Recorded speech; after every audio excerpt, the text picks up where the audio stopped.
ವಿಜಯಪುರ ಜಿಲ್ಲೆಯ ಇಂಡಿ ತಾಲೂಕಿನ ಜಳಕಿ ಕೃಷ್ಣ ಭಾಗ್ಯ ಜಲ ನಿಗಮದಲ್ಲಿ ಹಸಿರು ಕ್ರಾಂತಿಯ ಹರಿಕಾರ ಡಾಕ್ಟರ್ ಬಾಬು ಜಗಜೀವನ್ ರಾಮ್ ಅವರ 119ನೇ ಜಯಂತ್ಯೋತ್ಸವ ಕಾರ್ಯಕ್ರಮವನ್ನು ಅರ್ಥಪೂರ್ಣವಾಗಿ ಆಚರಿಸಲಾಯಿತು.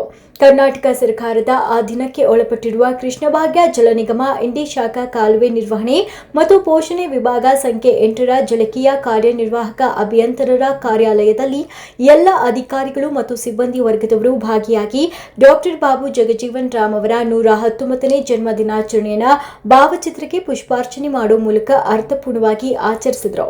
ಇದೇ ಸಂದರ್ಭದಲ್ಲಿ ಶೇಖರ್ ಅವರು ಮಾತನಾಡಿ, ಹಸಿರು ಕ್ರಾಂತಿಯ ಹರಿಕಾರ ಭಾರತದ ಮಾಜಿ ಪ್ರಧಾನಿಗಳು ಬಾಬು ಜಗಜೀವನ್ ರಾಮ್ ಅವರು ದೇಶದ ಪ್ರಗತಿಯಲ್ಲಿ ನಮ್ಮ ಪ್ರಗತಿ ಇದೆ, ಅದರ ಉದ್ಧಾರದಲ್ಲೇ ನಮ್ಮ ಉದ್ಧಾರವಿದೆ, ಅದರ ವಿಮೋಚನೆಯಲ್ಲೇ ನಮ್ಮ ವಿಮೋಚನೆ ಇದೆ ಅಂತ ಸಾರಿದ್ದಾರೆ. ನಮ್ಮ ಸುತ್ತಮುತ್ತ ಅನೇಕ ದೀನ ದಲಿತರಿಗೆ ದಾರಿ ದೀಪವಾದ ಇಂತಹ ಮಹಾನ್ ವ್ಯಕ್ತಿಗಳು ನಮ್ಮ ದೇಶಕ್ಕೆ ಮತ್ತೆ ಸಾವಿರಾರು ಸಂಖ್ಯೆಯಲ್ಲಿ ಹುಟ್ಟಿ ಬರಲಿ ಅಂತ ಹಾರೈಸುತ್ತೇವೆ ಅಂತ ತಿಳಿಸಿದರು.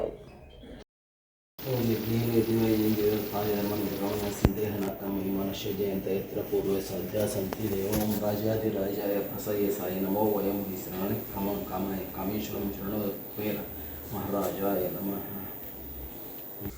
ಬಾಬು ಜಗಜೀವನ್ ರಾವ್ ಜನ್ಮದಿನದ ಪ್ರಯುಕ್ತ ಒಬ್ಬ ಧೀಮಂತ ನಾಯಕ ಹಸಿರು ಕ್ರಾಂತಿ ಹರಿಕಾರರಂತಂದು ಹೆಸರು ಗಳಿಸಿರುವಂತಹ ಶ್ರೀ ಬಾಬು ಜಗಜೀವನ್ ರಾಮ್ ಅವರು ನಮ್ಮ ವಿಭಾಗ ಕಚೇರಿ ಜಳಕಿಯಲ್ಲಿ ಅದ್ದೂರಿಯಾಗಿ ಆಚರಿಸುವ ಒಂದು ಪ್ರಯುಕ್ತ ಈ ಒಂದು ಪೂಜಾ ಕಾರ್ಯಕ್ರಮಕ್ಕೆ ಬಂದಂಥ ಎಲ್ಲ ನಮ್ಮ ಕಚೇರಿ ಸಿಬ್ಬಂದಿಯವರಿಗೆ ಹೃದಯಪೂರ್ವಕ ಅಭಿನಂದನೆಗಳನ್ನು ಸಲ್ಲಿಸ್ತಾ ಈ ಒಬ್ಬ ಹಸಿರು ಕ್ರಾಂತಿ ಹರಿಕಾರರ